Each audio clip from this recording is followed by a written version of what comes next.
नमस्कार, मी Nilima Kulkarni. Colourful originals असं म्हणतात की जुनं ते सोनं आणि खरं ते नाणं. आता हे जे खरं नाणं आहे ना, हे आपल्या भेटीला घेऊन आलेले आहेत संगीतकार देवेंद्र भोमे.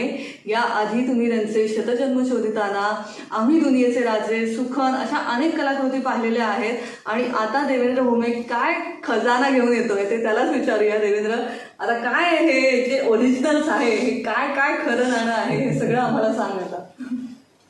कलरफुल ओरिजिनल्स बेसिकली अशी ओरिजिनल कॉम्पोजिशन्स आहेत की जी खूप आधीपासनं साठवलेली आहे.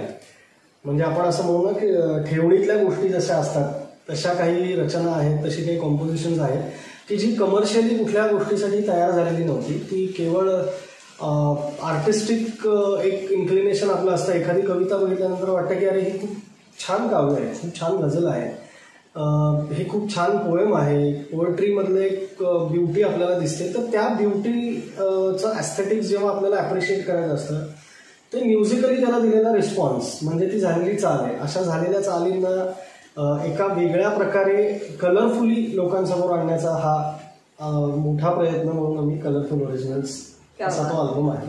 आणि याच्यात कव्वाली पण आहे, गझल्स आहेत, निदा फाजली यांची गझल आहे, रहमान फारिस यांच्या आहेत, आणि एक तो आपने खुद लिखा है. तो ये जो 4 गाणे हैं, तर याबद्दल थोडंसं सांग की कुठून कुठून शोधून काढले हे सगळे हिरे. ॲक्च्युली रहमान फारिस यांच्या 2 गझला आहेत ज्या, तर त्या गझल्सची गंमत अशी की आम्ही US सुखनच्या टूरला गेलेला असताना आमची भेट झाली आणि एक असं हिस्टॉरिकल डिनर आमचं झालं. तिथे 5-6 पाकिस्तानी शायर आणि 8 जण हिंदुस्थानातले असे एकत्र उर्दू विषय तिकडे US टूर करत असताना एक झालेला डिनर प्लॅन होता. आणि त्यानंतर असंच सहज गप्पा मारताना, काही चालींची देवाणघेवाण करताना, लिरिक्सची देवाणघेवाण करताना रहमान फारिस तिकडे होते आणि त्यांना तो एक अंदाज खूप आवडला. त्यावेळेला ते मला म्हणले की तू माझ्या गझल्सच्या चाली करायला तुला आवडेल का. तर मी म्हणलं सच अन ऑनर. एक्झॅक्टली. ते ऑनर्ड फील झालं मला. आणि मग त्याच्यानंतर 3-4 वर्षामध्ये गेली, ते गझल्स माझ्याकडे होत्या आणि त्याची योग्य वेळ येईपर्यंत समहाऊ थोडा वेळ गेला मध्ये. पण मग त्या दोन्ही गझल्स आता घेऊन येत आहोत या अल्बमच्या थ्रू. या दोन्ही जयदीप वैद्य आणि मुक्ता जोशी ताकदीचे दोघेही गायक आहेत आणि खूप चांगल्या प्रकारे दोघांनी गायलेल्या आहेत आणि अर्थातच गझलची समज असलेले दोघेही सिंगर्स आहेत आणि उत्तम झालेलं आहे. त्या गझल म्हणजे काय काय छोटे छोटे शेर आहेत की जे खूप पॉप्युलर शेर झालेले आहेत. खाक उड़ती है रात भर मुझमें, कौन फिरता है दर बदर मुझमें, मुझको खुद में जगह नहीं मिलती, मुझको खुद में जगह नहीं मिलती, तू है मौजूद इस कदर मुझमें. आणि सदाए देते हुए और खाक उड़ाते हुए मैं अपने आप से गुजरा हूँ तुझ तक आते हुए. खरीदना है तो दिल को खरीद ले फौरन, खरीदना है तो दिल को खरीद ले फौरन, खिलौने टूट भी जाते हैं आजमाते हुए, सदाए देते हुए और खाक उड़ाते हुए मैं अपने आप से गुजरा हूँ तुझ तक आते हुए. खूप सुंदर लिहिलेल्या गझल्स आहेत आणि त्याचं एक इंटरप्रिटेशन माझ्या पद्धतीने मी केलेलं आहे. आपण पाहतो की निदा फाजलींच्या तर अर्थात म्हणजे सोन्यासारख्या गझल्स त्यांच्या इतक्या आलेल्या आहेत की तू कुठून शोधून काढले. आणि याची आधी संगीतबद्ध हे झाले होते. फॉर्च्युनेटली कुणाच्या नजरेत ही गझल पडलेली नाहीये आणि विस्मय आहे कसं काय ही मिळाली. आणि रेखतावरती काहीतरी असंच चालत असताना म्हणजे आपल्याला छंद काय असतो, मोकळा वेळ मिळाला की काव्य वाचत बसायची, पुस्तकं वाचत बसायची. तर तसंच गझल बघत असताना अचानकपणे मिळालेला एक खेळ होता आणि ज्याच्यामध्ये वाचता वाचता ही मिळाली की आज जरा फुर्सत पाई थी, आज उसे फिर याद किया, बंद गली के आखिरी घर को खोल के फिर आबाद किया, खोल की खिड़की चांद हंसा, खोल की खिड़की चांद हंसा, फिर चांद ने दोनों हाथों से रंग उड़ाए, फूल खिलाए, चिड़ियों को आजाद किया, आज जरा फुर्सत पाई थी, आज उसे फिर याद किया, बंद गली के आखिरी घर को खोल के फिर आबाद किया, खोल की खिड़की चांद हंसा, फिर चांद ने दोनों हाथों से रंग उड़ाए, फूल खिलाए, चिड़ियों को आजाद किया, बड़े बड़े गम खड़े हुए थे रास्ता रोके राहों में, बड़े बड़े गम खड़े हुए थे रास्ता रोके राहों में, छोटी छोटी खुशियों से ही हमने दिल को शाद किया, आज जरा फुर्सत पाई थी, आज उसे फिर याद किया. आणि हे वाचल्यावर असं वाटलं की इतकं सुंदर शेर त्यांनी लिहिलेले आहेत तर निदा फजली इतके पॉप्युलर शायर आहेत, इतक्या लोकांनी त्यांच्यावर काम केलेलं आहे. मग मी शोधलं खूप काळ, मी म्हणलं की ही गझल कोणी केली आहे का, तर त्याचं म्युझिकल इंटरप्रिटेशन कोणीच केलेलं नव्हतं. तो फिर उठा लिया, म्हटलं आता ही वेळ आहे, आपल्याला चालू करायला पाहिजे का. परमिशन घेऊन मी 2016 मध्ये झालेली चाल आहे, त्याला आता 4-5 वर्षांनी मी रिलीज करतो. मी म्हणलं तसं की ठेवणीतली काही काही कॉम्पोजिशन्स आहेत, त्याच्यातली प्रॉपर क्लासिकल बेस्ड आहे, मालकंस रागावरती आधारित झालेली चाल आहे आणि राहुल देशपांडेंनी गायली आहे. अर्थातच त्यांनी न्याय दिलेला आहे त्या चालीला आणि सुंदर झाली ती सुद्धा. आणि हे सगळे व्हिडिओ रूपात समोर आलेलं आहे, कलरफुल ओरिजिनल्स रिलीज झालेलं. सो आता प्रेक्षकांना सांग ते कुठे पाहता येईल.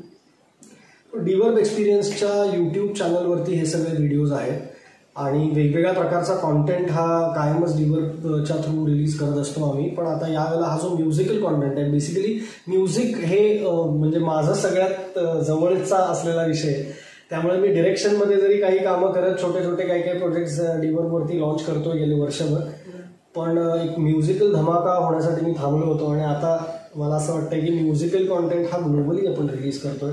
याच्यापैकी 2 गझल्स ज्या रहमान साहेब आहेत त्यांच्या आहेत, त्या दोन्ही गझल्स या पाकिस्तान टेलिव्हिजनला, तिथल्या रेडिओ चॅनल्सला सुद्धा प्रसारित होतील पुढच्या आठवड्यापासून. आणि बाकी तर युरोप, अमेरिका, सगळीकडचे ग्लोबल चॅनल्स सगळीकडे आपण हे करतोय.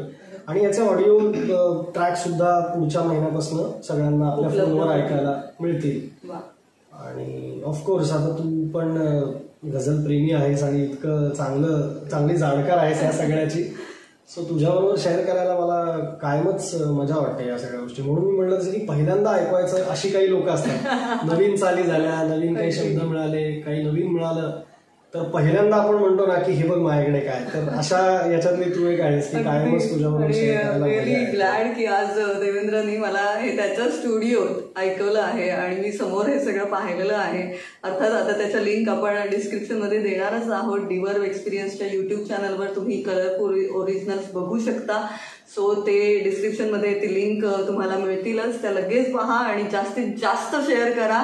आणि देवेंद्र, बस जाता जाता आता हेच विचारेन की हे सगळं तू जे काय समोर आणलंस आणि ही सगळ्याची म्हणजे हे कल्पना कधी सुचली आणि कसं हे सगळं अंमलात आणलंस, कारण सगळे तुझे छान ग्रेट सिंगर्स सुद्धा, वादक, सगळी टीम पण खूप छान जमून आलेली आहे. अर्थात आधीही तुम्ही काम केलेलं आहे, जयदीप वैद्य असेल, मुक्ता जोशी, राहुल देशपांडे, नंदेश उमप. सो ही सगळी टीम एकत्र येऊन म्हणजे प्लॅनिंग टू एक्झिक्युशन किती वेळ लागला? प्लॅनिंग टू एक्झिक्युशन हा प्रत्येक प्रोजेक्टचा फ्लेक्झिबल असतो. म्हणजे माझ्या बरोबर काम करणारे अनेक जण आहेत, काही नवीन आहेत, काही खूप वर्ष काम करणारे आहेत. त्या सगळ्यांनी बघितलेली एक गोष्ट असते की बऱ्याचदा तुम्हाला एखादी कॉन्सेप्ट सुचल्यानंतर ती एक्झिक्यूट करेपर्यंत त्याच्यावर विश्वास ठेवावा लागतो. एखादी कल्पना 2 महिन्यात एक्झिक्यूट होते, एखादी कल्पना 2 वर्ष लागतात, एखाद्या कल्पनेला 15 वर्ष लागतात. पण जे बरोबर करणारी आपल्या टीममधली जी लोक आहेत ना, त्यांचा आपल्यावर किती विश्वास आहे हे खूप मॅटर करतं. पण फॉर्च्युनेटली मला सगळी आजूबाजूची लोक अशी मिळालीत की ज्यांनी विश्वास ठेवला. जेव्हा मी म्हणतो की आपल्याला हे करायचंय, त्यावेळेला ते विश्वासाने समोर उभे राहतात, आजूबाजूला सपोर्ट द्यायला उभे राहतात. आणि त्यामुळे हे पहिल्यांदा वाटलं की ओके, ही गझल आहे, या गझलचं काहीतरी करूया. मग चाल सुचली, त्याचं काहीतरी करूया. गेल्या 5-6 वर्षात असं झालं ना की दर थोड्या दिवसांनी असं वाटायचं की यार हे छान आहे, हे कुठेतरी रिलीज करायला पाहिजे, पण त्याला वेआउट मिळत नव्हता. त्यामुळे या सगळ्या कल्पनेतनं मला एक गोष्ट लक्षात आली की आपणच स्वतःच्या ओरिजिनल साठीचा एक समजा सिरीज फॉर्म मध्ये रिलीज केला. 4 गाणी समोर आली आणि आता ही वारंवार याच्यासाठी एक ओपन प्लॅटफॉर्म झालेला आहे की आता ओरिजिनल कॉम्पोजिशन ज्या ज्या वेळेला सुचतील त्या वेळेला ती या फॉर्मॅटमधनं कुठल्याही कमर्शियल आउटलुकसाठी न थांबता स्वतः प्रेक्षकांसमोर आणण्याचा हा एक हे आहे. ऑलमोस्ट असं म्हणू शकशील की म्हणलं तर कॉन्सेप्च्युअली काम करून 6-8 महिने या गोष्टीला लागले असतील. आणि पहिली चाल सुचली होती कव्वालीची ती 2010 मध्ये, म्हणजे म्हणलं तर ह्याला 12 वर्ष झाली, म्हणलं तर 6 महिने झाले. सो हा प्रवास असाच असतो, एखादी चाल मिळते, एखादी गोष्ट हातात येते आणि ती लोकांसमोर ठेवायची वेळ येते. मला वाटतं की प्रतिभा आहे, पण त्याला जिद्दीचे पंखही तू जोडलेस आणि ते सगळं स्वतः या सगळ्या टीम सोबत तू पुढे आणलंस. तर यासाठी आधी शुभेच्छा की हे सगळं तू पूर्णपणे स्वतःच्या याच्यावर सगळं आणतोय समोर. कारण अनेक वेळा असं होतं की म्हणजे रसिक मायबाप असा शब्द फार बोथट झालेला शब्द आहे, इतके वर्ष आपण ऐकत असतो, पण त्याची ना किंमत आपल्याला आत्ता कळते की शेवटी हे सगळं कसं आहे, स्वतः उभं करणं असं जे आहे आजूबाजूचे सगळे म्हणत असतात, पण मला असं कायम वाटतं की ती ताकद आहे ना कायम लिस्नरकडनं मिळत असते, ऑडियन्सच्या चेहऱ्यावरचा. सो चेहऱ्यावरचा जेव्हा आनंद एखाद्याच्या तुम्ही बघता की एखादी गझल, एखादी चाल, एखादी कव्वाली, एखादं गाणं तुम्ही ऐकवता आणि जेव्हा समोरच्याच्या चेहऱ्यावर एक आनंद उमटतो ना, त्या आनंदासाठी केलेलं ते सगळं काम असतं आणि ती एनर्जी खरं तर तिथून मिळते. आणि म्हणून मी म्हटलं जसं की आधी आपण खूपदा बोलतो रसिक प्रेक्षक, रसिक मायबाप, पण खरोखर ती एनर्जी ड्राईव्ह करण्याचा सगळ्यात मोठा चॅनल आहे आणि तो ज्या दिवशी आपण रिस्पेक्ट करतो तेव्हा कलाकार म्हणूनही आपल्याकडे एक नवीन ऊर्जा तयार होते. नक्कीच, आणि तो भरभरून कौतुकाचा वर्षाव सतत तुला मिळत राहीलच, यात शंकाच नाही. आता मला जरा जी कव्वाली तू लिहिलीस ती फारच, ती पाहून थक्क झाले, फारच कमाल झालेली आहे ती.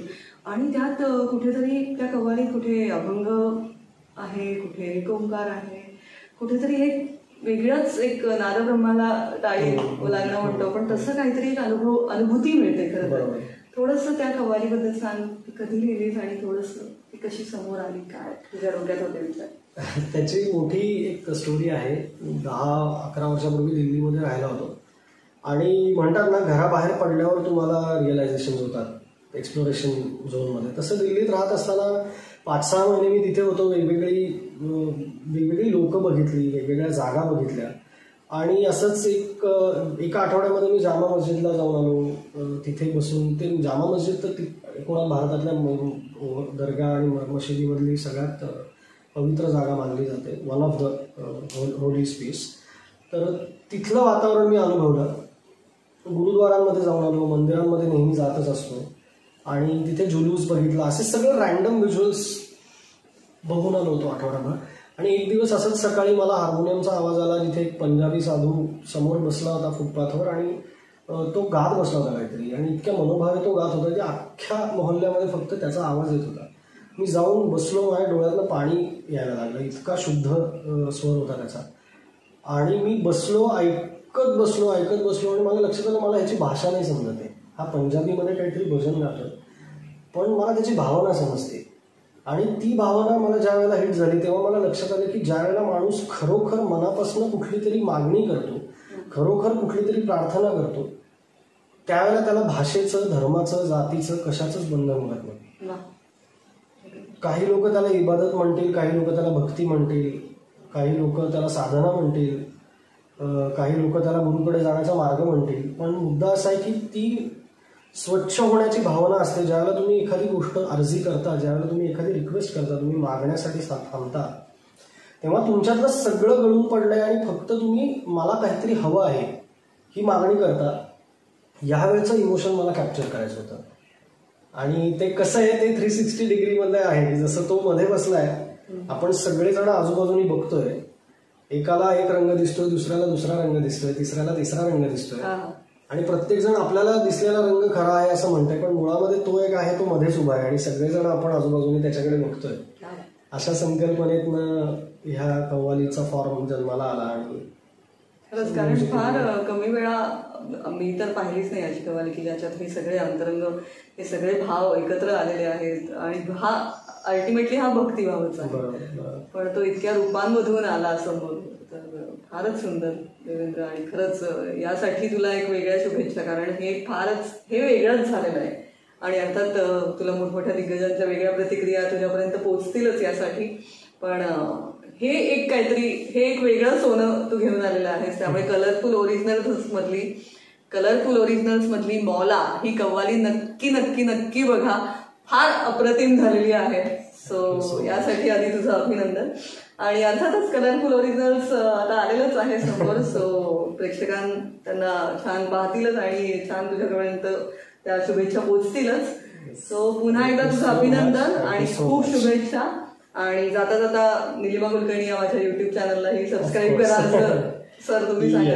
नाही, तू खूप काम केलेलं आहेस अर्थातच, आणि खूप लोक तुला चांगल्या पद्धतीने ओळखतात. खूप लोकांनी तुझ्याविषयी, तुझ्या बरोबर काम केलेले मी इतकी प्रतिक्रिया ऐकतोय. आपली मैत्री छान आहे आणि स्वतःच्या जोरावर कायमच काहीतरी नवीन शोधण्याचा जो तुझा प्रयत्न असतो, त्याच्यातनंच आपली भेट झाली असं म्हणायला हरकत नाही. आणि मी पण फॉलो करतोय तुझे नवीन नवीन उपक्रम चाललेले आहेत, जे काही इंडिपेंडेंटली तू आता युट्यूबवर करते. सो नक्की निलिमाच्या युट्यूब चॅनलला सगळ्यांनी सबस्क्राईब करा. नवीन नवीन अशाच गोष्टी तुम्हाला ती काय म्हणू आपण वीकली असेल, मंथली असेल, काही ना काहीतरी रेग्युलॅरिटीनी नवीन नवीन गोष्टी तुमच्यापर्यंत पोहोचवत राहील आणि तुम्हाला घर बसल्या खूप चांगलं काहीतरी एंटरटेनमेंट असेल, इन्फॉर्मेशन असेल, सगळ्या क्षेत्रांमधली एक चांगली माहिती तिच्याकडनं आणि चांगली एनर्जी नक्कीच मिळेल याची मला खात्री आहे. So please share the videos आणि सबस्क्राईब करा निलिमाच्या युट्यूब चॅनलला. Thank you so much. Thank you. Thank you.